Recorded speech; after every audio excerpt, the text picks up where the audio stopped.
Listo. Hola a todos, ¿cómo están? Ya siendo las 7:10 y ya habiéndose conectado 28 personas, creo que podemos empezar. Primero quiero agradecerles a todos ustedes por haber confiado en mí, por haberme dado su voto. Si es que no lo hicieron y ahora me siguen, también agradecerles por seguir estando pendientes del trabajo que realizo en el Congreso. Creo que la transparencia y la rendición de cuentas son principios vitales en una democracia y he hecho un esfuerzo específico en ser transparente y en mantenerlos informados constantemente sobre no solamente los proyectos de ley que presento y sobre el trabajo que realizo, sino sobre cuáles son mis posturas respecto a los distintos temas importantes que estamos viendo en esta coyuntura. Así que además de enviarles mi reporte semanal de rendición de cuentas, estoy realizando esta rendición de cuentas eh, de la primera legislatura, que todavía no termina, pero ya nos queda poco tiempo de esta primera legislatura, así que para empezar el año he decidido hacer este zoom en el cual les voy a contar eh, todo lo que he venido haciendo desde julio hasta ahora enero.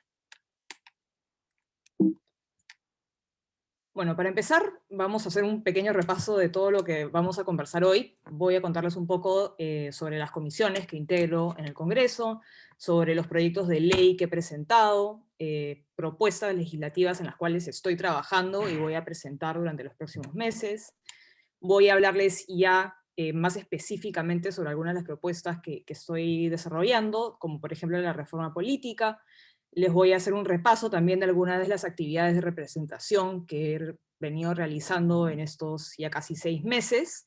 Obviamente no les voy a poder contar todas las que he hecho, pero sí algunas de las más importantes y sobre todo de las que me han llevado a desarrollar algunos temas.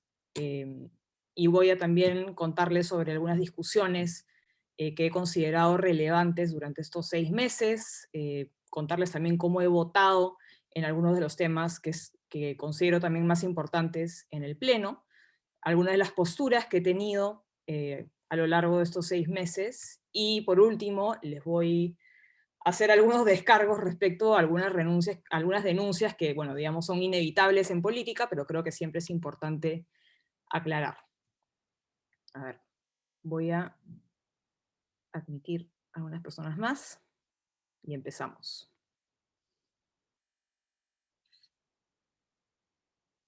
Listo. Bueno, respecto a las comisiones que integro, estoy en la mesa directiva de la Comisión de Constitución y Reglamento, soy la secretaria de la comisión, y dentro de esta comisión también soy coordinadora del grupo de trabajo encargado del control de los actos normativos del Poder Ejecutivo. Y este grupo de trabajo lo que hace básicamente es evaluar la constitucionalidad de las normas que emite el Ejecutivo, es decir, de los decretos legislativos, de las resoluciones legislativas y los decretos de urgencia. Y en este grupo de trabajo lo que hacemos es evaluar que estas normas cumplan formalmente con lo establecido de la Constitución. Y en caso no cumplan, entonces se emite un informe recomendando que las normas o se deroguen o se modifiquen. Y estos informes luego pasan a la comisión, que son, digamos, transformados en un dictamen, y este dictamen luego es debatido y votado en el Pleno. Hasta el momento hemos avanzado con alrededor de 37 informes, si no me equivoco, pero hay muchísimos decretos de urgencia, decretos legislativos, incluso de periodos anteriores que el Congreso anterior no pudo evaluar, que están pendientes de ser evaluados, así que estamos rápidamente avanzando con los informes de estas normas. Y digamos que dentro de las normas que hemos estado evaluando, hemos evaluado estos decretos de urgencia que han sido los más comentados políticamente, estos decretos de urgencia que aprobaban créditos suplementarios, que ya les voy a contar sobre eso más adelante. Luego también soy miembro de la Comisión de Pueblos Andinos, Amazónicos y Afroperuanos y Medio Ambiente, y dentro de esta comisión también soy miembro del grupo de trabajo encargado de fiscalizar los pasivos ambientales y la calidad del agua, aire, suelo y la contaminación de la población con metales pesados. También soy miembro de la Comisión de Relaciones Exteriores, dentro de la cual formo parte del grupo de diplomacia científica, que es coordinado por el congresista Ed Málaga, y básicamente lo que hacemos dentro de este grupo es coordinar con Cancillería para poder implementar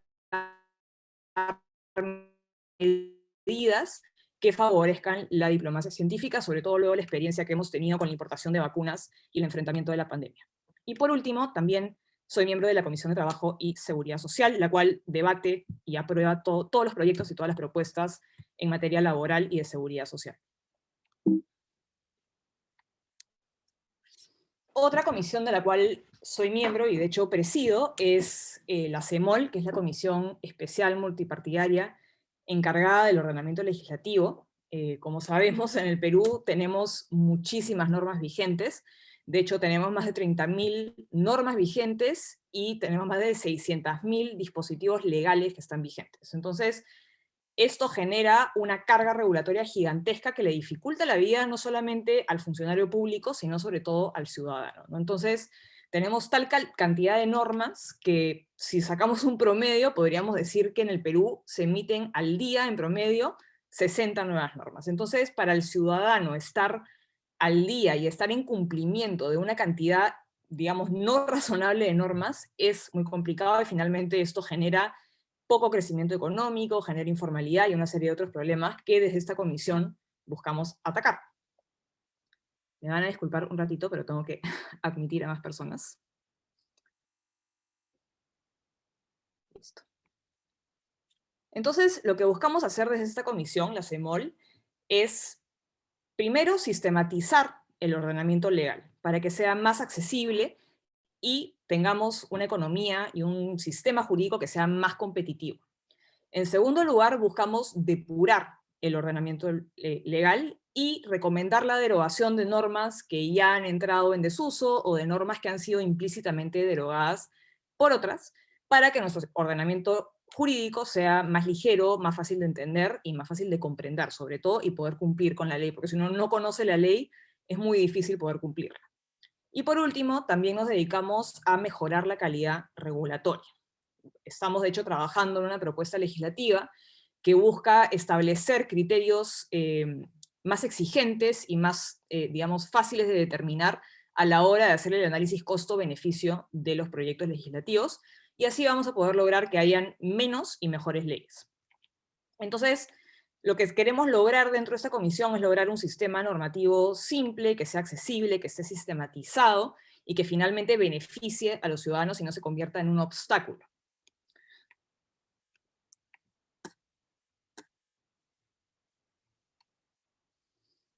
A ver, ahora les voy a contar un poco sobre los proyectos de ley que he venido desarrollando. Primero voy a contarles un poco sobre los que ya he presentado y luego les voy a contar sobre los que vengo trabajando para presentar durante los próximos meses.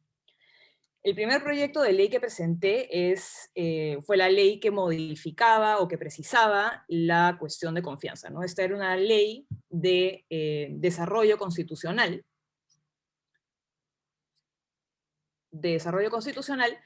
que establecía en realidad lo que ya está señalado en la Constitución si uno hace una interpretación sistemática del texto constitucional. Entonces, con esta ley lo único que hicimos fue precisar que la cuestión de confianza no se podía presentar respecto de reformas constitucionales y de otras atribuciones que son exclusivas y excluyentes del Congreso de la República y de otros poderes del Estado. Y también señalamos que la cuestión de confianza no se podía interpretar fácticamente, es decir, que la cuestión de confianza se considera aprobada o rechazada de manera expresa por la votación del Congreso de la República. Entonces, con lo que tratamos de lograr con esta ley era aclarar cuál es el sentido, cuál es el uso que se le tiene que dar a la cuestión de confianza para que vaya acorde a los principios constitucionales de separación de poderes y de equilibrio y contrapesos entre los poderes. Esto a raíz de que Martín Vizcarra, con el cierre del Congreso del año 2019, hizo una interpretación amplia y antojadiza de la cuestión de confianza para poder cerrar el Congreso de la República. Y consideramos que era necesario hacer esta precisión para que prime el equilibrio de poderes y para que prime el Estado de Derecho. El segundo proyecto de ley que he presentado es la ley que busca la autonomía constitucional del INDECOPI. Esta es una propuesta que de hecho ya ha sido presentada en periodos parlamentarios anteriores. En el Congreso anterior, la congresista Zenaida Solís, del Partido Morado, presentó este proyecto de ley, que de hecho tenía precedentes en congresos incluso anteriores, y lo que busca es que Indecopi deje de depender de la PCM, es decir, que ya no dependa del poder político de turno, sino que tenga autonomía constitucional, es decir, que pueda gestionar su propio presupuesto y que su presidente y los miembros del directorio sean elegidos a través de un concurso público que estaría supervisado por otras autoridades como el Contralor de la República, el presidente del Banco Central de Reserva, el superintendente de Banca y Seguros, ¿qué más?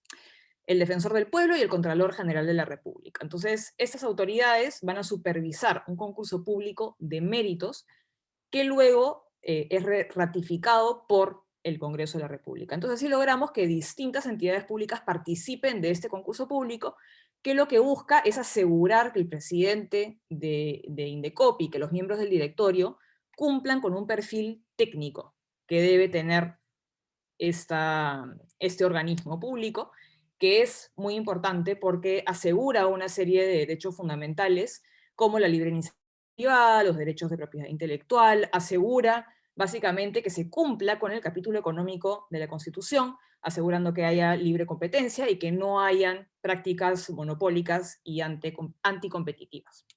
Entonces, el estado de este proyecto ya tiene un dictamen positivo en la Comisión de Constitución, aún está pendiente de ser debatido y aprobado en la Comisión de Defensa del Consumidor. Sin embargo, nosotros confiamos en que vamos a lograr un dictamen positivo, y de hecho en el Congreso anterior ya había un dictamen positivo de la Comisión de Defensa del Consumidor, así que confiamos en que pronto podamos aprobar esa reforma constitucional en el Pleno, y como es constitucional, tenemos que hacerlo en 2 legislaturas consecutivas con mayoría calificada.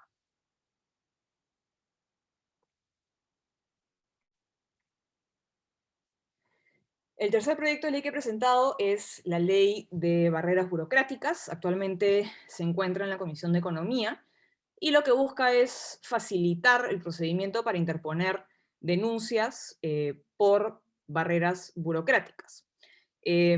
Digamos, hay una ley de antibarreras que ha permitido que Indecopi mejore sus mecanismos para eliminar la burocracia que es o ilegal o injustificada, emitida por ejemplo, ministerios, gobiernos regionales, municipalidades.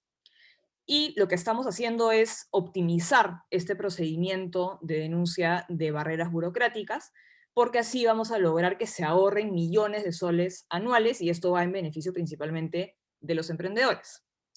Hay una serie de problemas en el procedimiento, y que buscamos mejorar a través de ciertas medidas, como por ejemplo reducir los plazos para el proceso de denuncia, para que sea más corto, para poder evaluar solicitudes de medidas cautelares y que no tengan que ser resueltas recién al final del proceso. Permitimos también que todos los afectados por una barrera burocrática puedan denunciarla.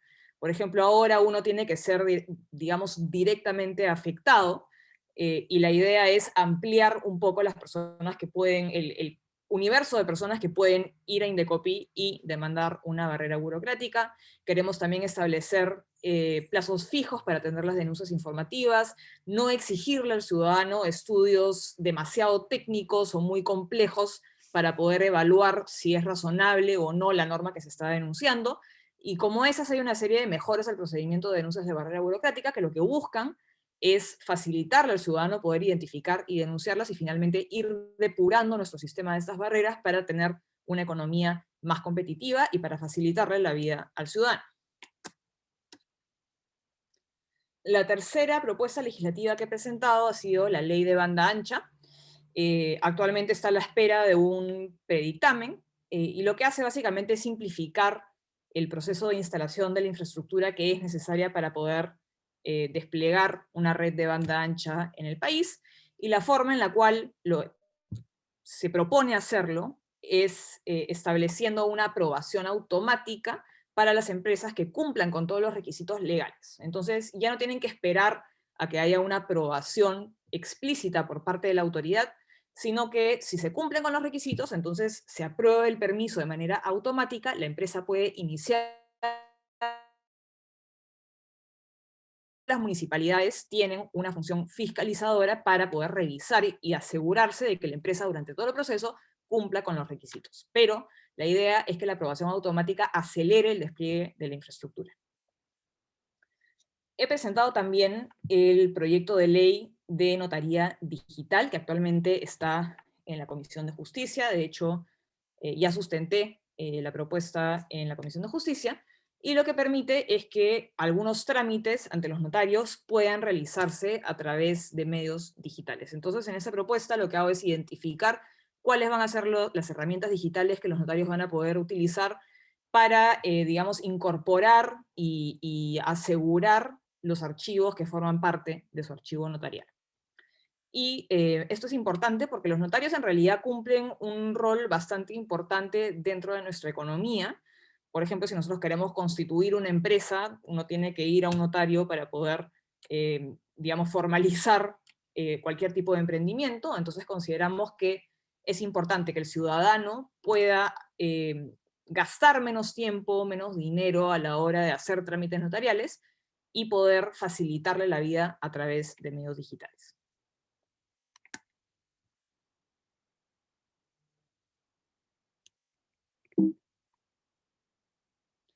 Otra propuesta que he presentado, que también va un poco de la mano con la propuesta anterior, es el proyecto de ley de notificación electrónica.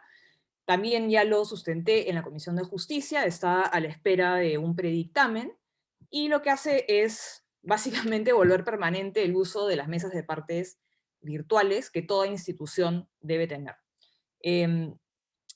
Durante la pandemia se habilitó a las distintas autoridades públicas, a las entidades públicas, para poder atender de manera digital a los ciudadanos, y lo que hace esta propuesta es básicamente modificar la ley del procedimiento administrativo para que esta habilitación de atención virtual al ciudadano sea una medida de carácter permanente y ya no solamente una respuesta, digamos, temporal a la pandemia.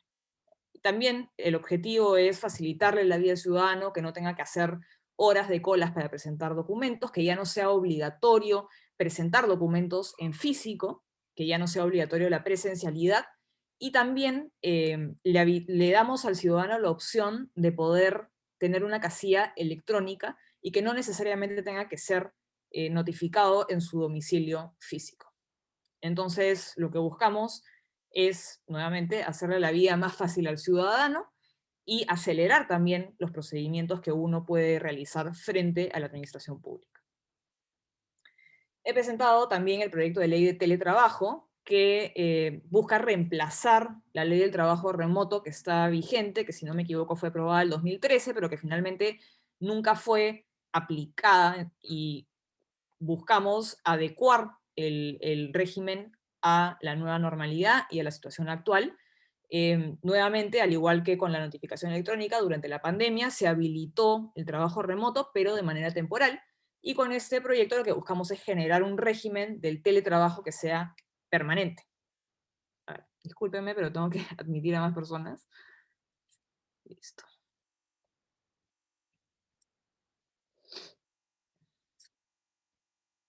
Entonces, con esta ley del teletrabajo buscamos unir toda la regulación vigente en una única ley, para que, digamos, esté clarísimo cuál es el régimen y que no hayan distintas normas esparcidas, y buscamos que el régimen sea tanto para los trabajadores del sector público como para los trabajadores del sector privado. Luego también buscamos incorporar la nueva ley todo lo que funcionó de la normativa de trabajo remoto que ha sido emitida por el Poder Ejecutivo durante la emergencia sanitaria, para darle un carácter permanente y que no tenga que ser prorrogado cada año. De hecho, hace unas semanas ya vencía el decreto legislativo que habilitaba el trabajo remoto, y esto ha sido prorrogado por el Poder Ejecutivo. Sin embargo, consideramos que es necesario que haya un régimen permanente. Luego también agregamos en esta propuesta legislativa algunas medidas que son necesarias para facilitar los acuerdos entre el empleador y los trabajadores, conforme, digamos, a las condiciones que ellos mismos puedan pactar de manera libre. Por ejemplo, pueden pactar ellos la posibilidad de otorgar equipos de trabajo, la posibilidad de pagar el servicio de Internet de sus trabajadores en sus domicilios. Luego también hay distintas disposiciones para que las madres gestantes o lactantes puedan elegir el teletrabajo de manera unilateral durante los primeros meses del parto o antes del parto, etc. Hay una serie de medidas que lo que van a hacer es facilitar que tanto el trabajador como el empleador puedan llegar a un acuerdo.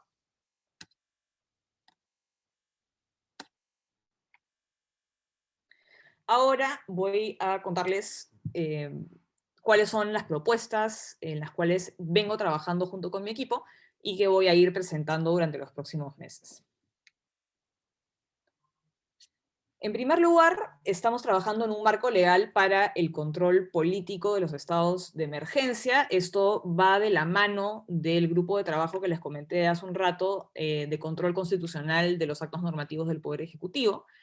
Ya hemos visto cómo el Ejecutivo da decretos de urgencia, da decretos legislativos, y otra forma, digamos, de dar actos legislativos del Ejecutivo son los estados de emergencia. Consideramos que si bien la pandemia justificaba digamos, decretar el estado de emergencia, consideramos que ya vamos 2 años de pandemia y se está recurriendo a una medida excepcional que es el estado de emergencia para algo que realmente ya no es excepcional porque ya vamos 2 años de pandemia. Entonces, creemos que es necesario que el Congreso de la República pueda también ejercer un control político respecto a la razonabilidad de los estados de emergencia, así que estamos trabajando en un marco legal que nos permita realizar este control político.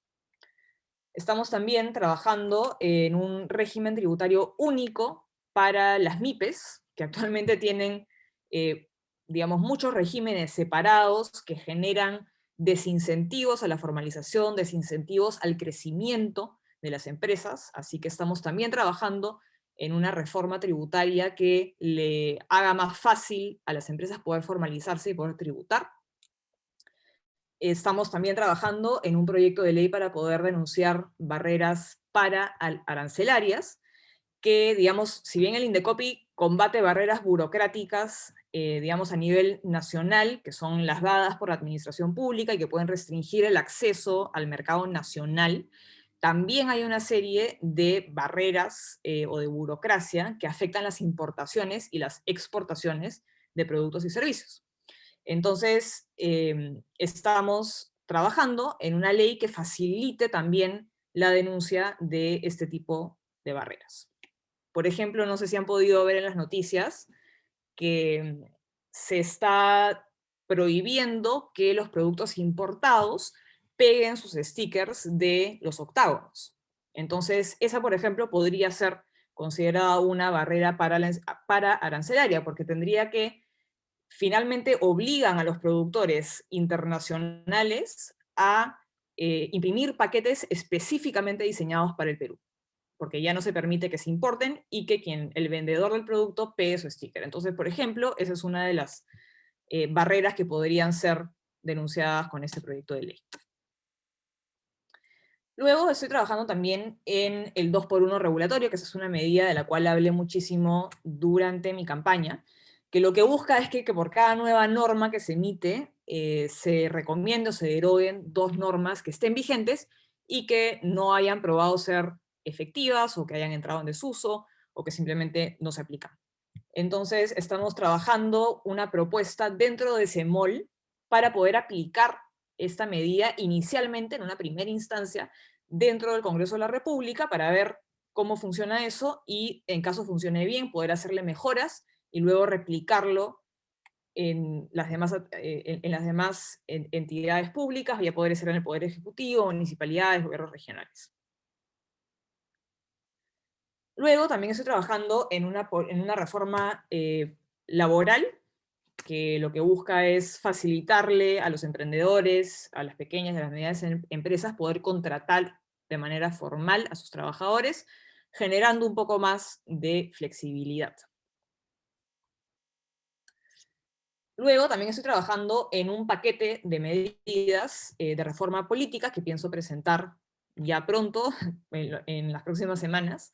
Esta reforma política consta de 3 medidas. La primera de ellas es la reforma, digamos, de la forma en la cual elegimos a nuestros representantes en el Congreso de la República, para dejar de tener un sistema de representación y pasar a tener un sistema de elección por distritos electorales uninominales. Esto lo que busca hacer es que en Lima, por ejemplo, que somos más de 8 millones de electores, en lugar de elegir entre 700 candidatos, que de estos 700 candidatos entran 33 al Congreso, cada uno de los cuales representa en simultáneo al universo de 8 millones de electores, lo que buscamos es subdividir el distrito electoral de Lima, que es gigantesco, en 33 distritos electorales independientes, cada uno de los cuales elige a un representante ante el Congreso de la República. Entonces, lo que logramos hacer con esto es crear una relación directa de representación, porque al día de hoy, digamos, los 8 millones de electores de Lima ven a los 33 congresistas que están sentados en el Congreso y ninguno está muy seguro de cuál lo representa, y los congresistas tampoco están muy seguros de a cuál de estos 8 millones de electores representan ellos. Entonces, con esta modificación solucionamos este problema, creamos una relación directa de representación, le damos al ciudadano a una persona específica con nombre y apellido a la cual le pueden exigir rendición de cuentas, a la cual pueden recurrir en caso necesiten ayuda. Y eso creo yo que va a fortalecer nuestro sistema democrático y va a fortalecer la institucionalidad del Congreso de la República también. Y lo ideal es que esto venga acompañado de una reforma de bicameralidad, que de hecho ya se han presentado algunos proyectos de ley en ese sentido, para que la Cámara Baja tenga esta representación directa y la Cámara Alta pueda tener una representación tal vez un poco más difusa. La segunda medida que forma parte de la reforma política es la renovación del Congreso a mitad de periodo. Y lo que busca esta medida es que haya rendición de cuentas real, es darle al ciudadano la posibilidad de premiar al congresista que está haciendo bien su trabajo o de sancionar al que lo ha hecho mal, reemplazándolo por otra persona que haga mejor el trabajo. Entonces, esta renovación del Congreso va también a fortalecer la representación de los congresistas, va a fortalecer nuestro sistema democrático y la institucionalidad del Congreso de la República. Y por último está la medida del voto voluntario, que lo que busca es generar los incentivos para que hayan partidos políticos más sólidos y para que hayan mejores candidatos, ¿no? Porque creo que el voto voluntario lo que ha generado es que haya tal vez como un público cautivo por parte de los partidos políticos. Como todo el mundo tiene que ir a votar, los partidos políticos y los candidatos no tienen que hacer un trabajo real de convencimiento para poder captar el voto de la ciudadanía. Finalmente todo el mundo tiene que ir a votar, y si uno tiene que elegir entre el candidato A y el B, finalmente la diferencia entre ambos candidatos no tiene que ser tan grande. En cambio, con el voto voluntario lo que vamos a generar es que hayan incentivos para realmente convencer a la ciudadanía, y eso finalmente va a tener un impacto en la calidad de los candidatos y en la solidez de los partidos políticos.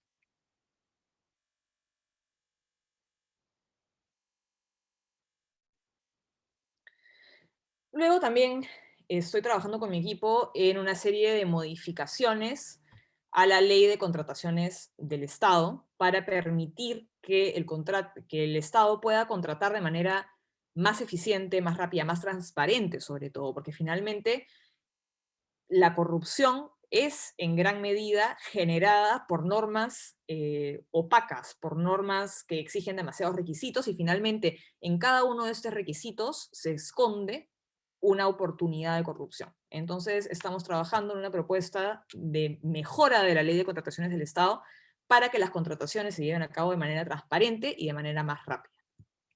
Y lo mismo con la ley de compras estatales, que digamos, tiene los mismos defectos que la ley de contrataciones del Estado, y estamos trabajando en propuestas para que sea más eficiente y para que el Estado pueda adquirir bienes de manera más rápida. Ahora les voy a contar un poco sobre las actividades de representación que vengo realizando. Como ustedes saben, eh, durante el mes en un congreso hay una semana reservada para las actividades de representación, en la cual los congresistas viajan a sus circunscripciones para poder realizar actividades de representación y ir a escuchar a sus electores. Esto, de hecho, va a cambiar pronto porque se ha presentado una propuesta de reforma del reglamento del Congreso, porque en realidad los congresistas, si bien son electos en una circunscripción específica, una vez que son electos, representan a toda la nación. Entonces, pronto los congresistas durante la semana de representación van a poder viajar, en realidad, a todo el país, dado que no representan únicamente a su circunscripción, sino que representan a toda la nación. Dentro de estas actividades en la semana de representación, que ya han sido varias, voy a contarles sobre algunas que he tenido y que me han, digamos, llevado a alguna propuesta legislativa o alguna mesa de trabajo. La primera de ellas es una visita que realicé a la Videna para conocer un poco el trabajo que hace el proyecto especial Legado de los Panamericanos, y al Instituto Nacional de Rehabilitación. Esto fue el miércoles 8 de septiembre. Y esta visita y esta reunión con Alberto Valenzuela, que es quien administra el legado de los Panamericanos, me llevó justamente a realizar algunas, o identificar algunas mejoras a la ley de contrataciones del Estado, y a poder trabajar en la propuesta legislativa que voy a presentar pronto.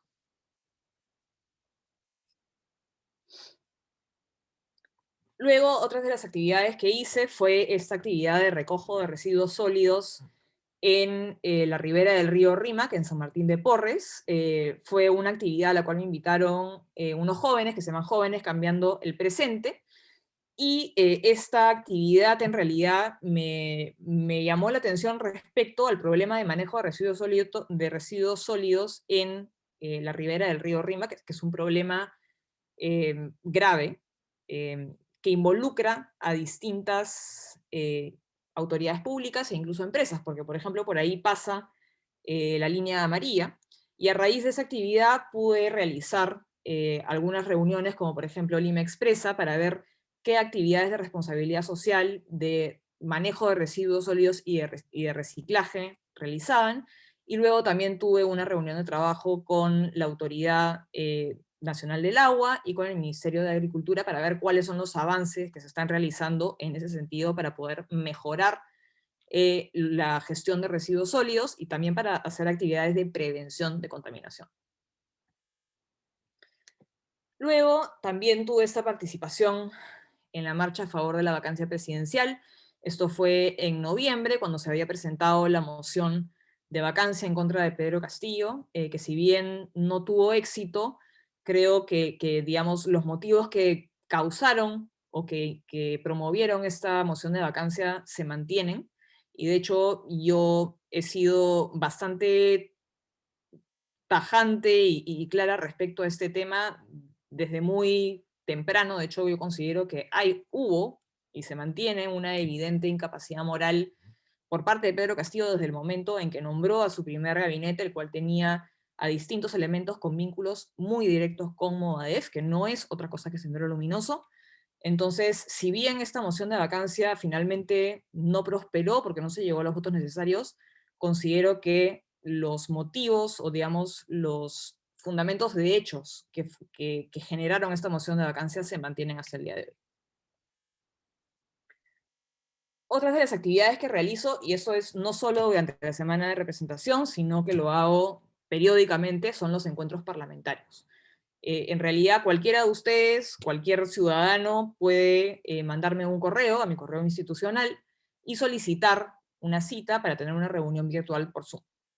Entonces, durante esos encuentros parlamentarios, tengo diversas reuniones con personas que me pueden proponer algún tipo de propuesta legislativa, me pueden llamar la atención respecto a un problema, pueden incluso, digamos, pedir algún tipo de ayuda o consejo respecto a un problema que tengan frente a la administración pública.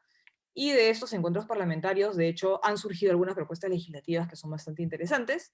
Así que si es que ustedes tienen alguna propuesta, alguna idea o algún problema que digamos, quieran compartir conmigo, pueden mandarme un correo a mi correo institucional y podemos agendar una reunión durante estos encuentros parlamentarios.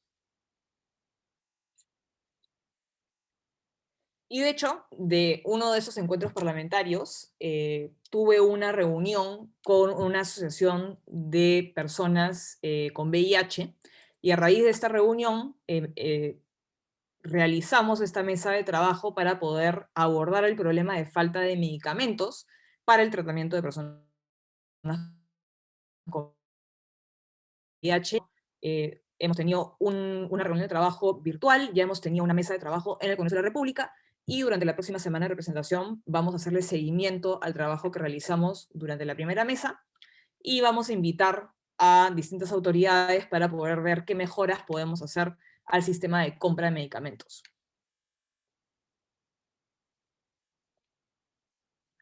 Bueno, ahora les voy a contar o hacer un recuento de algunas de las discusiones que yo considero más importantes y que hemos tenido durante los últimos meses. Obviamente el primero de ellos es el proceso de vacancia contra Pedro Castillo, que ya les comenté hace un momento. Considero que era un proceso que se justificaba al 100%, desde el momento en que Pedro Castillo, en el fondo, le abrió las puertas del Estado a un grupo como Movadef, que no es otra cosa que la fachada política del Sendero Luminoso. Había una evidente incapacidad moral y que se mantiene hasta el día de hoy, porque considero que uno no puede, digamos, ser incapaz moral en un momento y dejar de serlo en otro. Digamos, son actos tan, pero tan graves los que motivan una vacancia por incapacidad moral, que dejan en evidencia, digamos, la falta de discernimiento moral. Y creo que ese es el caso de Pedro Castillo. Luego también, bueno, hemos tenido esta discusión al inicio de la legislatura sobre la cuestión de confianza y la reforma política que planteó el Ejecutivo como una respuesta al proyecto político de cuestión de confianza que aprobamos en el Congreso. Nuevamente, el proyecto de ley que precisa la cuestión de confianza fue una propuesta muy positiva que ha contribuido a fortalecer el equilibrio de poderes y a fortalecer el Estado de Derecho. Otra de las discusiones que hemos tenido durante esta legislatura ha sido en el marco de la Comisión de Trabajo, y esta discusión fue a raíz de un proyecto de ley que se presentó para laboralizar, digamos, las relaciones de trabajo en los aplicativos móviles como de reparto o de mensajería, como podría ser Rappi, como podría ser Uber. Lo que planteaba este proyecto de ley era que las empresas como Rappi, como Uber, contrataran a los choferes y que contrataran a los repartidores. Entonces, si bien, digamos, es necesario asegurar que haya mayor seguridad para los repartidores y para los choferes, que tengan seguros contra accidentes, etc., lo cierto es que laboralizar esa relación implicaba malinterpretar o no entender al 100% el modelo de negocio de este tipo de aplicativos, que en el fondo son intermediarios. El aplicativo lo que hace es conectar a un conductor con una persona que necesita transporte, o conectar a un repartidor con un restaurante y un consumidor. Entonces, este era un proyecto que finalmente no comprendía la materia que quería regular, y además era un proyecto que no había hecho un análisis del impacto regulatorio que esta propuesta iba a terminar teniendo sobre los actores de este modelo de negocio, ¿no? Entonces, esta fue una discusión bastante interesante, y finalmente logramos que este proyecto de ley sea sometido a mayor debate dentro de la comisión. Hemos invitado a distintos expertos en materia de derecho a la competencia, en materia de comercio electrónico, y es un proyecto que se sigue debatiendo y ojalá podamos llegar a una fórmula que realmente comprenda la naturaleza de este tipo de aplicativos y que genere un beneficio tanto para los trabajadores como a las empresas. Luego, otra de las discusiones importantes que hemos tenido durante esta legislatura, y que de hecho se los mencioné al principio de esta presentación, son los decretos de urgencia que aprobaban créditos suplementarios que fueron emitidos por el MEF, por el ministro Pedro Franque.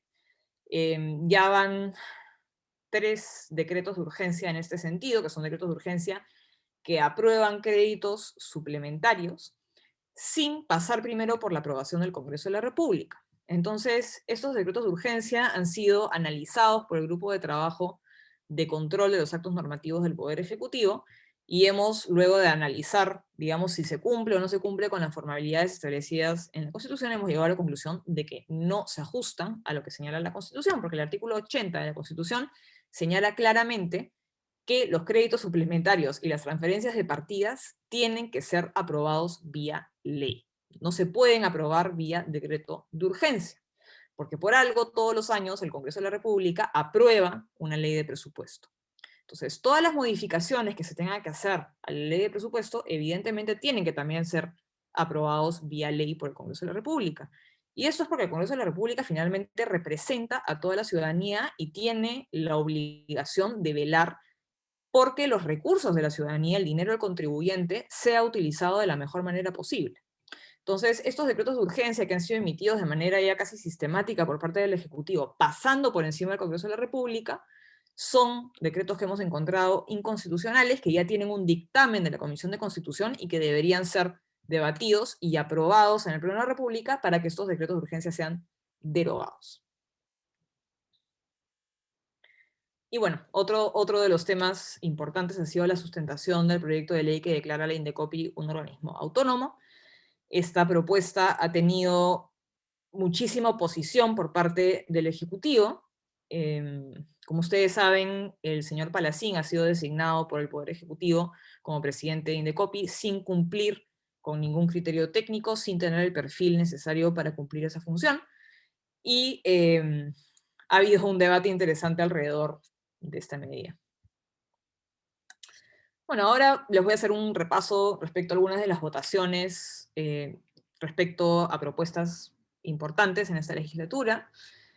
Bueno, una de ellas ha sido declarar persona no grata a Evo Morales por su constante intromisión en la política nacional. Voté a favor de esta moción, que fue presentada por mi colega de bancada Norma Yarrow. Consideramos que Evo Morales está haciendo proselitismo político en el Perú. De hecho, estuvo a punto de realizar una cumbre política en Cusco, que finalmente no se pudo llevar a cabo, pero consideramos que esta es una intromisión inaceptable, y consideramos inaceptable que esto se haga, digamos, con el visto bueno del Ejecutivo. Consideramos que hay una evidente,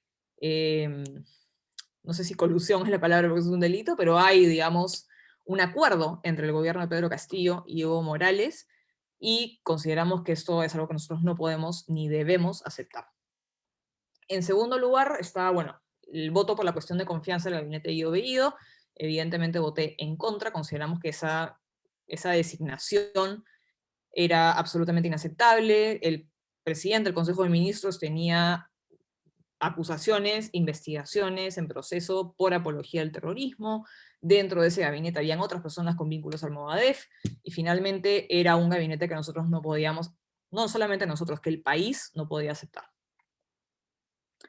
Luego está, bueno, la nómina de integrantes de la comisión investigadora del proceso de elecciones del 2021, que se hace una comisión investigadora que se propuso realmente al principio de la legislatura y que ya se ha instalado finalmente después de bastante tiempo. Luego, bueno, está la votación respecto a la ley que precisa la cuestión de confianza y que señala que no se puede plantear respecto a reformas constitucionales ni respecto de funciones que son exclusivas y excluyentes del Congreso de la República. Voté a favor. Bueno, también esta ley de Hugo es una ley declarativa, pero en fin, que declara de necesidad pública de interés nacional el reconocimiento de la emergencia alimentaria. Acá yo quería incluir, acá está, el proyecto de ley de leyes declarativas, que voté a favor, finalmente no se llegó a aprobar en el Pleno lamentablemente, pero era un proyecto de ley que buscaba eliminar las leyes declarativas. Yo personalmente considero que las leyes declarativas son una forma de hacer política que nos ha hecho mucho daño como institución.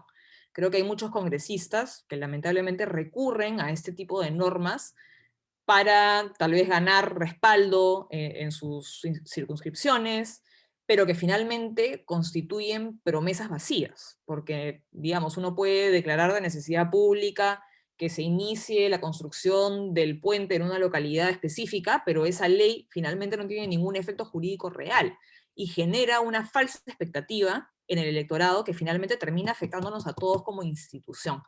Desde mi punto de vista, las leyes declarativas terminan siendo una especie de engaño, y es una salida fácil a la cual recurren algunos congresistas, y creemos que se tiene que acabar con las leyes declarativas. Una ley tiene que tener efectos concretos en la realidad. Entonces, se presentó esta propuesta legislativa, que de hecho fue propuesta por el congresista Elías, para que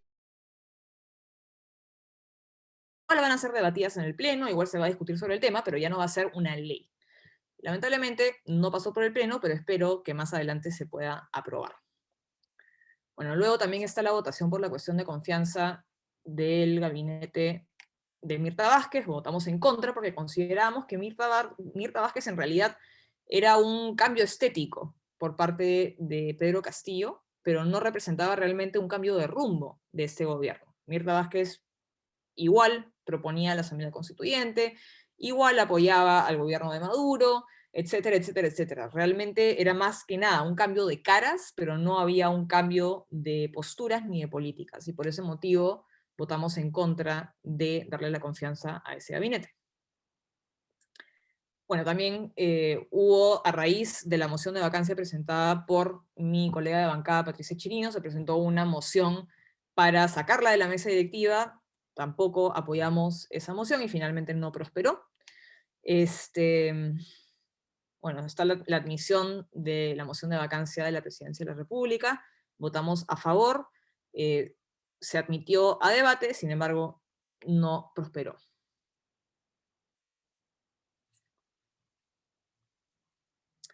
Luego, también a raíz de la moción de vacancia presentada y que finalmente no prosperó, se presentó una moción de censura en contra de la mesa directiva, en contra de la presidenta del Congreso, Mari Carmen Alba, y esta moción fue presentada por algunos miembros de Perú Libre, y finalmente no prosperó. Y se presentó también en medio de un escándalo que en el fondo fue evidentemente armado entre la izquierda nacional y la izquierda radical española, eh, a raíz de este viaje que realizó Mari Carmen Alba a España, en el cual tuvo una serie de reuniones con parlamentarios españoles, los cuales, luego de haber tenido la reunión, acusaron a Mari Carmen Alba de básicamente querer derrocar a Pedro Castillo y de estar, digamos, pidiendo respaldo y diciendo que Pedro Castillo era un presidente ilegítimo. No presentaron ningún tipo de pruebas respecto a estas afirmaciones, y entonces, digamos, se debatió esta moción de censura en contra de Mari Carmen Alba, no prosperó, y además también en esa misma sesión del Pleno se debatió una moción que presenté yo para condenar esta colusión entre la izquierda nacional y la izquierda radical española para atacar a la oposición peruana, porque eso finalmente significaba una intromisión absolutamente inaceptable, porque no solamente se inventaron este asunto de que Mari Carmen Alba estaba buscando, digamos, derrocar a Pedro Castillo en España, sino que también el partido Unidas Podemos estaba elaborando una moción o una no ley, como le dicen en España, atacando a la oposición en el Perú, diciendo que no era democrática y con una serie de ataques que finalmente eran inadmisibles, porque ellos no tienen por qué pronunciarse respecto a la actuación de la oposición en el Perú, la cual, dicho sea de paso, se está desarrollando y desenvolviendo de acuerdo a lo que manda la Constitución. Entonces, no solo rechazamos la moción de censura en contra de Mari Carmen Alba, sino que también aprobamos una moción rechazando esta intromisión inaceptable por parte de Podemos España. Y por último, también estuvo el voto de la censura al ministro de Educación, Carlos Gallardo, la cual se llevó a cabo luego de que se filtrara la prueba para el concurso público de los maestros, y esa moción prosperó y finalmente se censuró al ministro de Educación, el cual fue reemplazado con mucho tiempo después.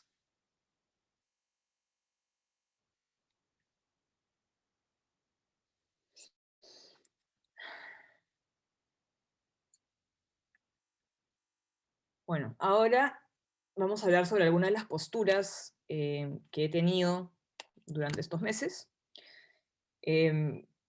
Siempre aunque ya parezco disco rayado hablando de esto, siempre he hablado sobre la importancia de limitar el poder político. En una democracia, el poder político siempre tiene que ejercerse dentro de ciertos límites.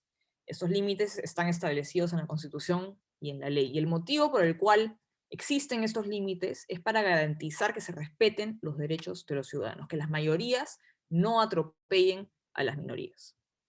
Entonces, considero que esto es un principio que es particularmente rechazado por parte del gobierno de turno, ¿no? Finalmente, creo que el gobierno de Perú Libre, el gobierno de Pedro Castillo, busca, de cierta manera, tener poder ilimitado. Y las distintas propuestas que ellos han venido planteando reflejan esta búsqueda por poder ilimitado. Una de estas propuestas, por ejemplo, es la Asamblea Constituyente. Ellos señalan que todos los problemas que enfrentamos como país se deben a la Constitución del 93 y que por lo tanto tenemos que cambiar la Constitución a través de una Asamblea Constituyente. Yo personalmente considero que esta es una medida muy peligrosa. Es muy peligrosa porque en el fondo es darle poder ilimitado a un órgano deliberativo que va a decidir respecto a cuáles son nuestros derechos y cuáles son nuestras libertades, sin ningún tipo de regla preestablecida, sin ningún tipo de control, sin ningún tipo de contrapeso institucional.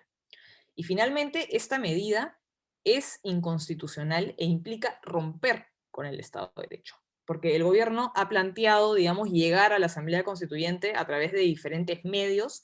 Han planteado, digamos, que el Congreso convoque a la Asamblea Constituyente, que el propio presidente la convoque de frente, están con la recolección de firmas para plantear un referéndum sin pasar por el Congreso de la República primero. También han planteado la posibilidad de incorporar la figura de la Asamblea Constituyente dentro de la Constitución, pero finalmente, usen el medio que usen, una Asamblea Constituyente implica acabar con el Estado de Derecho, implica hacer un borrón y cuenta nueva. Y eso es algo que nosotros no podemos admitir. La Constitución que tenemos puede no ser perfecta, hay muchísimas mejoras por hacerle, y de hecho hay algunas de las reformas que yo estoy planteando que son reformas constitucionales. Sin embargo, tenemos que observar los mecanismos que la propia Constitución contempla para ser modificada. El Congreso de la República, cuando aprueba reformas constitucionales, tiene que hacerlo observando ciertos procedimientos, tiene que respetar el reglamento del Congreso, tiene que haber una mayoría calificada para poder aprobar cualquier tipo de reforma constitucional, y no solamente calificada, sino que se tiene que lograr en 2 legislaturas consecutivas, o con una aprobación posterior en referéndum. El Congreso de la República es objeto de controles institucionales, como por ejemplo el Tribunal Constitucional. Entonces, todas las reformas constitucionales que el Congreso apruebe se hacen observando ciertos límites, ciertas reglas, ciertos procedimientos, para que en el proceso no se violen ni se atropellen los derechos de los ciudadanos. Entonces, el motivo por el cual el Congreso quiere convocar una Asamblea Constituyente y no quiere que el Congreso de la República primero apruebe las reformas, es porque en el fondo no quiere que hayan límites. El gobierno quiere poder absoluto, quiere reformar la Constitución bajo sus términos, y por eso es que quiere convocar una Asamblea Constituyente. No quiere observar los límites establecidos en la Constitución, y eso es algo que nosotros no debemos admitir. Y por eso es que nosotros hemos aprobado una modificación a la Ley de Participación Ciudadana, que es la que regula el procedimiento de referéndum, señalando, en realidad precisando lo que ya estaba clarísimo, que es que todas las reformas constitucionales, ya sean totales o parciales, tienen que ser aprobadas primero por el Congreso de la República. Eso está señalado en el artículo 206 de la Constitución, señalado expresamente, y en la Ley de Participación Ciudadana se señala que los procesos de referéndum, cuando traten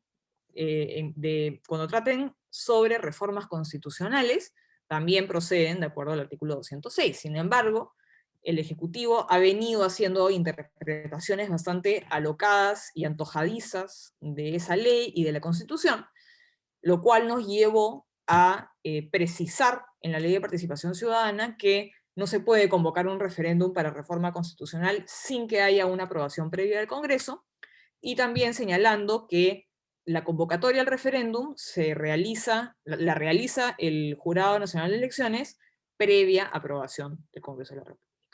Y esta ley ha sido obviamente observada por el Ejecutivo, porque ellos quieren ir sí o sí a la Asamblea Constituyente. Ese es el principal objetivo de Perú Libre. De hecho, creo que todo su plan de gobierno y todo su proyecto político descansa sobre la Asamblea Constituyente. Entonces han observado esta ley, y mañana en la Comisión de Constitución vamos a aprobar el dictamen que recomienda la insistencia de esta ley. Así que en el próximo pleno vamos a aprobar esta modificación a la Ley de Participación Ciudadana por insistencia.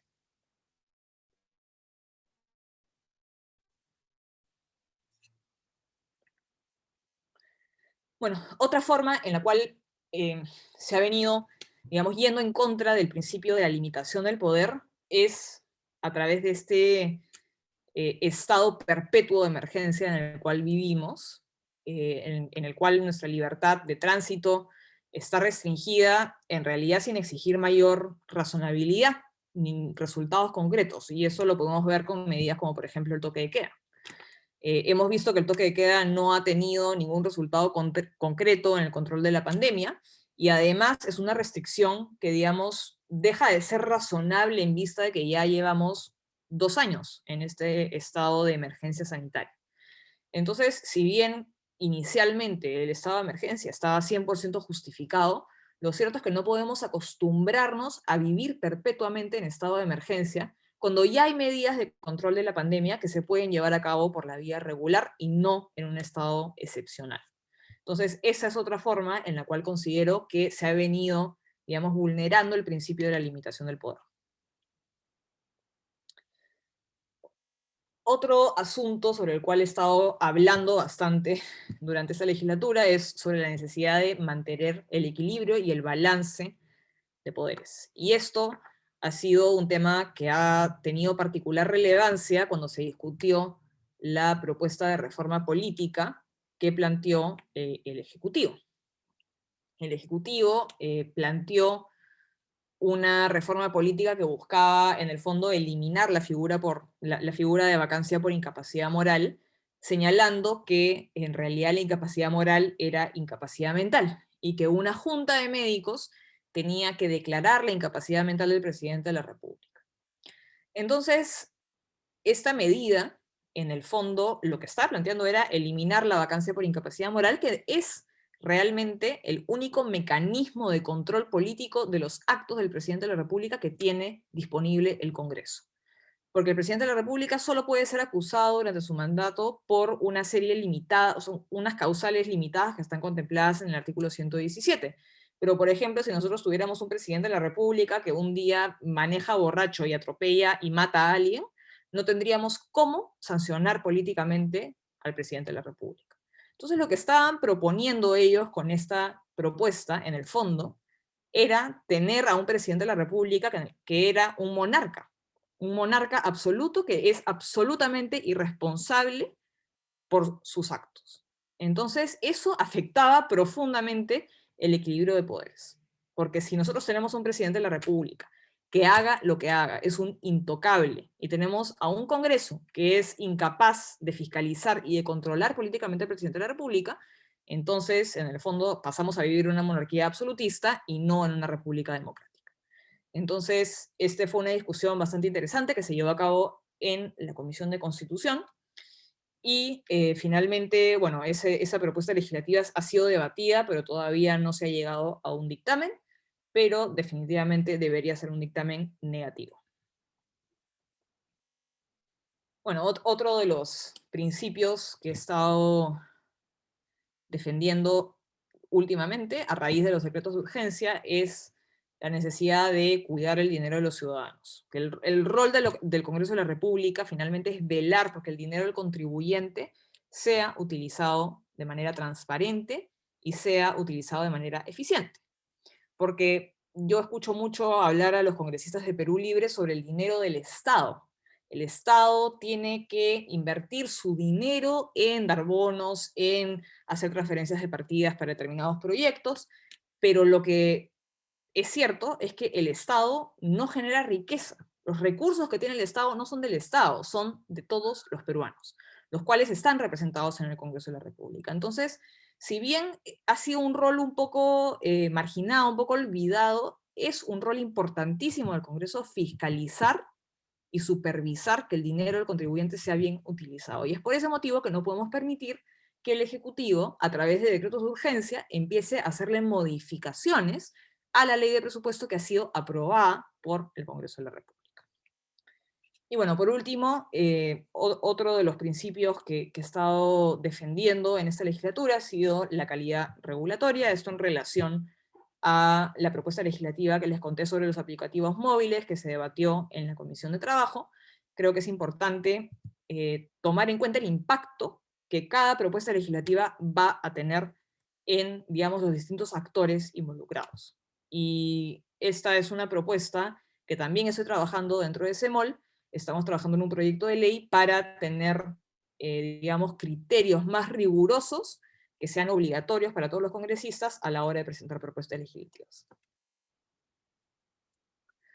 Bueno, y por último, voy a hacer mis descargos respecto a algunas denuncias que se me han hecho, como es inevitable en política, durante esta legislatura. La primera acusación que se me hizo fue un poco, digamos, no la voy a calificar, pero se me acusó a mí, yo me vacuné las primeras 2 dosis, me vacuné en el extranjero, y se creó un registro para peruanos vacunados en el extranjero, para que el Estado pueda saber exactamente quiénes están vacunados, se hayan vacunado afuera o se hayan vacunado en el país. Sin embargo, este registro para peruanos vacunados en el extranjero no estaba sincronizado con el registro del MINSA para ver el padrón de vacunación. Entonces, si bien yo me había registrado en el registro de peruanos vacunados en el extranjero, a la hora de que uno ponía mis datos en el registro del MINSA, salía, digamos, como si yo no me hubiera vacunado. Entonces se me hizo esa acusación, la cual aclaré inmediatamente, y además mandé un oficio al MINSA para que sincronicen ambos registros y, digamos, se pueda saber exactamente quién está vacunado y quién no.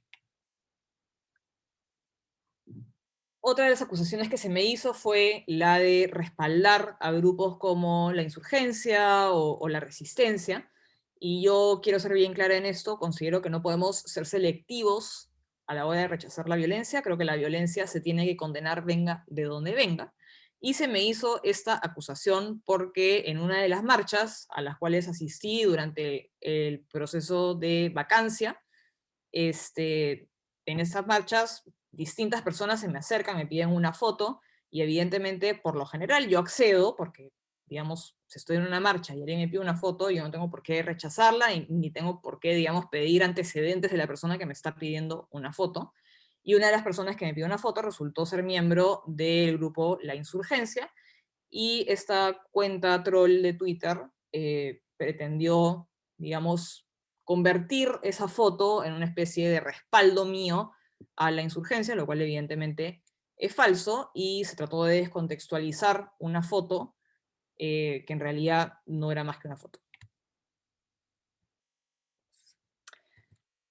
Otra de las acusaciones que se me ha hecho ha sido la de recibir gastos de representación a pesar de haberme ido de viaje, lo cual tampoco era exacto. A mí me llamaron de correo porque habían tenido acceso a mi registro migratorio y se habían dado cuenta que yo había estado de viaje en Estados Unidos durante 3 días de la semana de representación de septiembre, si no me equivoco. Y se me acusó de haber recibido digamos, el bono que reciben todos los congresistas por la semana de representación a pesar de haberme ido de viaje. Y me llamó a mí muchísimo la atención esta nota de correo, porque cuando el periodista me llamó, yo le expliqué lo que había sucedido, que es que a los congresistas se les hace un depósito automático de los gastos de representación. Y yo, a la hora de irme de viaje, había presentado mi licencia con la invitación que me habían hecho a este evento, que era para para conservar el medio ambiente, una organización de conservación del medio ambiente en Washington. Yo presenté mi licencia al Congreso de la República, presenté mi invitación. Sin embargo, se me hizo el depósito, y apenas se me hizo el depósito, yo regresé de viaje y solicité la devolución de la totalidad del bono, porque había estado yo 3 días fuera del país. Y a pesar de haber hecho los descargos y de haberle enviado los documentos pertinentes, en la cual solicito licencia y en el cual solicito la devolución del bono. Diario Correo sacó esta nota totalmente tendenciosa, en la cual afirman una falsedad completa en su titular y luego aclaran en el desarrollo de la nota. Entonces, creo que también es importante hacer esta aclaración. Y por último, están, bueno, la polémica y la controversia por el caso de Indecopi, ¿no? Porque a raíz de haber presentado la propuesta que busca la autonomía constitucional del que es una institución importantísima porque finalmente garantiza, o sea, tiene un rol de garante del cumplimiento del capítulo económico de la Constitución, porque garantiza la libre competencia, combate las prácticas anticompetitivas y monopólicas, y asegura, digamos, el ejercicio de la libre iniciativa privada, de la libre asociación, de la libertad de empresa. Entonces, a raíz de que presenté este proyecto de ley, recibí una serie de ataques por parte de Palacín, porque lo que propone este proyecto es que el presidente de Indecopi sea elegido a través de un concurso público. Y como Palacín ha sido designado a dedo por Pedro Castillo, cuando no cumple con los criterios técnicos necesarios y cuando no tiene el perfil profesional necesario para llevar a cabo el liderazgo de esta institución, entonces se sintió él personalmente atacado y me acusó a mí y a Patricia Juárez y a Gladys Echaíz, digamos la mesa directiva de la Comisión de Constitución, de tener conflictos de interés y de, digamos, estar dirigidas por el Club de la Construcción a la hora de plantear esta propuesta legislativa, lo cual evidentemente es totalmente falso. Esto es una propuesta legislativa que se viene debatiendo hace muchísimo tiempo, ha sido presentada en periodos parlamentarios anteriores. De hecho, Indecopi, cuando nace como institución, nace con la vocación de eventualmente ser un organismo autónomo, pero este señor me acusó a mí de haberme coludido con el Club de la Construcción para presentar este proyecto de ley. Señaló que yo había tenido una reunión con Lima Expresa, lo cual es cierto, pero para hablar sobre la gestión de los residuos sólidos en la ribera del río Rímac. Como ya les comenté hace un ratito, tuve esta actividad de representación en la cual fui a recoger basura de las orillas del río Rímac en San Martín de Porres, y a raíz de esa actividad es que yo me contacto con Lima Expresa para ver qué políticas de responsabilidad social y de gestión de residuos sólidos estaban implementando ellos como Línea María en el río Rímac. Ese fue el motivo de la reunión que yo tuve con Lima Expresa. Sin embargo, el señor Palacín se inventó arbitrariamente que yo había tenido esta reunión con Lima Expresa para hablar del tema Indecopi, lo cual es absolutamente falso, y finalmente yo le envié una carta notarial exigiendo que se rectifique, porque estaba haciendo una serie de acusaciones sin ningún tipo de prueba, y obviamente no se rectificó hasta el día de hoy. Lo invitamos también a la Comisión de Constitución para que pueda, digamos, exponer su postura y que haga sus acusaciones de cara a cara, y el señor Palacín tampoco se atrevió a ir a la Comisión de Constitución. Así que bueno, eso es todo. Creo que ese es un resumen bastante completo del trabajo que he venido haciendo durante esta última legislatura. Ya les voy a ir contando en mis reportes semanales el trabajo que voy a hacer durante las próximas semanas. También les voy a ir contando a través de mis redes y del boletín cuando presente las propuestas legislativas en las cuales estoy trabajando y que les acabo de exponer. Para cerrar, nuevamente agradecerles muchísimo por conectarse, por confiar en mí, por haberme dado su confianza a través de su voto, por seguir mi trabajo parlamentario. Nuevamente considero que sin rendición de cuentas realmente no se puede hablar de democracia, y creo que la rendición de cuentas es vital para generar esta confianza que es tan necesaria y que lamentablemente se ha venido perdiendo entre representantes y representados. Así que nuevamente, muchísimas gracias a todos por conectarse. Creo que tenemos una estación de preguntas que me estaba olvidando. No sé si hay algunas preguntas que me las tienen que mandar. Acá están. A ver. La primera pregunta que me han hecho es: ¿qué avances se tienen en la modificación de la Ley de Contrataciones del Estado? Bueno, en realidad estamos todavía en sesiones de trabajo con el legado de los Panamericanos, identificando cuáles son, digamos, algunos de los puntos que podemos mejorar, pero no les puedo dar más avances por el momento. Estamos todavía, digamos, en una etapa previa de identificación de mejoras.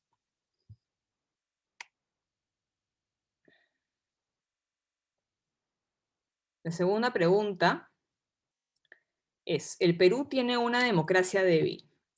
La existencia de partidos y o movimientos políticos a lo largo de los últimos 100 años nos ha llevado a elegir ciegos este debilitamiento.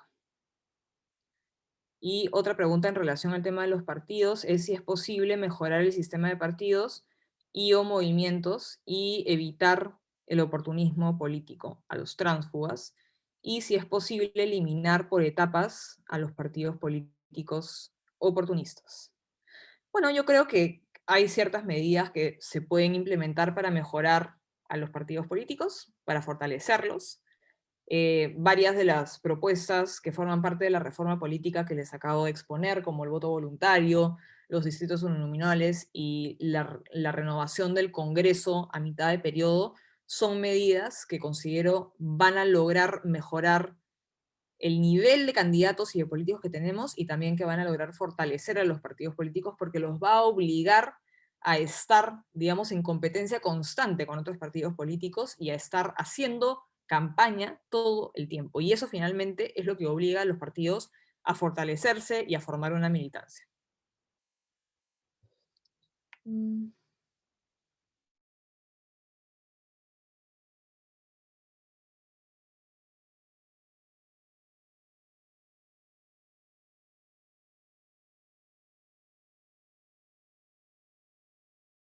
Encarga del control constitucional de los actos normativos del Poder Ejecutivo. Luego del análisis constitucional que realizamos, llegamos a la conclusión de que no se adecuaban a lo establecido por la Constitución. Emitimos un informe recomendando su derogación, y este informe llegó a la Comisión de Constitución, la cual emitió un dictamen positivo recomendando la derogación de estos decretos, y están pendientes de ser debatidos en el Pleno. Ya han sido incluidos en la agenda en la última Junta de Portavoces, pero todavía no han entrado al debate del Pleno. Así que espero que la próxima semana se pueda debatir y aprobar.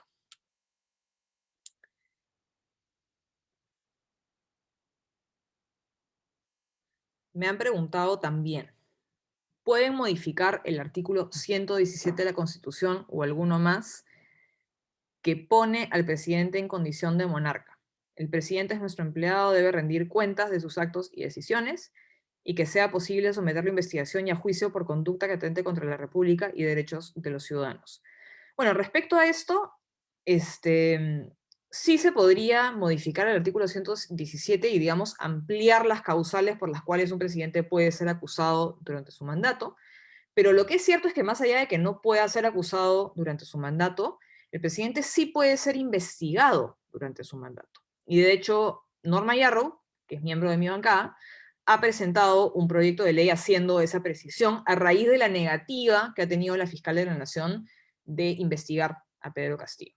Se demoró muchísimo en iniciar su investigación, y una vez que abrió la investigación preliminar, luego la suspendió, y está clarísimo que un presidente, si bien no puede ser acusado durante su mandato, sí puede ser investigado. Entonces no hay nada que impida que la Fiscalía de la Nación inicie una investigación en contra de Pedro Castillo, y esta propuesta legislativa que ha presentado Norma Yarrow busca reafirmar esto.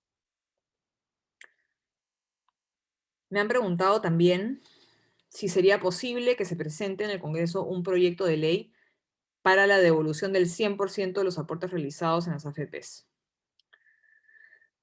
Bueno, yo creo que esas propuestas que se han venido aprobando durante los últimos años de retiro de los aportes de las AFPs, finalmente terminan erosionando el sistema de pensiones privado.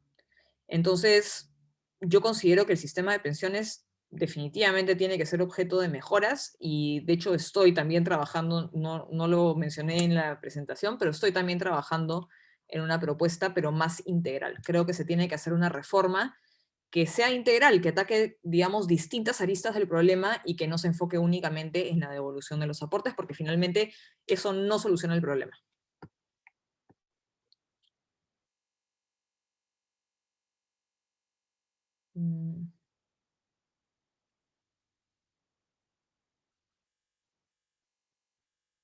También me han preguntado si ya presenté un proyecto de ley para elevar los requisitos profesionales para los ministros y otros funcionarios del Ejecutivo. ¿Por qué no hacer lo mismo para los candidatos del Congreso? Bueno, es diferente. Sí se ha aprobado un proyecto, dos propuestas legislativas para la designación de funcionarios en el Poder Ejecutivo. Pero en el caso del Congreso de la República, si bien todos quisiéramos, digamos, que hayan personas preparadas, elevar, digamos, el nivel profesional del Congreso, es distinto porque son cargos de elección popular, mientras que los cargos en el Ejecutivo son de designación, digamos, a dedo. Entonces, por ese motivo es que se han establecido ciertos criterios para el caso de las designaciones en el Ejecutivo, porque finalmente son designaciones de confianza o a dedo, mientras que en el caso de cargos de elección popular, implementar esos requisitos podría ser incluso discriminatorio.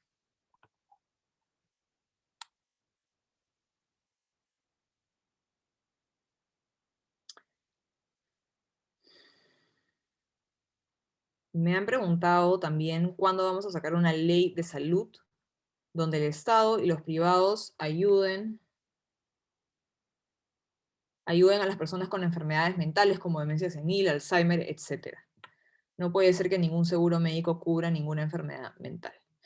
Bueno, yo considero que la salud mental es importantísima, no puede ser dejada de lado, y estamos haciendo mesas, así como estoy haciendo una mesa de trabajo para resolver la problemática de las personas que tienen VIH, también podemos eh, realizar o organizar una mesa de trabajo para atender este problema en particular. Y de hecho, si los que están acá presentes tienen alguna propuesta o asociaciones o personas con las cuales podría conversar para poder llevar a cabo esta mesa de trabajo, eh, los invito a que me manden un correo para poder conversar sobre esto en los encuentros parlamentarios y poder encontrar soluciones a este problema. Y lo mismo con el tema de la reforma de pensiones. Si tienen alguna propuesta de mejora para el sistema, si tienen alguna asociación con la cual creen que yo debería conversar, también los invito a que por favor me escriban. A ver, me han preguntado también, por favor, ver el proyecto de ley 6425/2020, que plantea la eliminación de designación de embajadores políticos. Sabemos que es un medio de pagar favores políticos. Bueno, yo creo que sí es necesario que haya cierta cuota de designaciones políticas para las embajadas, porque finalmente quien dirige la política internacional es el presidente de la República, y creo que sí debe haber cierto espacio para que hayan designaciones políticas, igual cumpliendo una serie de criterios. Pero una propuesta que todavía no empiezo a trabajar, pero que creo que es importante empezar a discutir, es que creo que la designación de los embajadores debería también pasar por el Congreso de la República. Deberían ser ratificados por el Congreso de la República para evitar que hayan designaciones, digamos, arbitrarias sin cumplir con los perfiles necesarios, como fue el caso de ya me olvidé el nombre del señor, pero al embajador que pretendieron mandar a Venezuela y que era una persona que tenía incluso impedimentos de salida del país.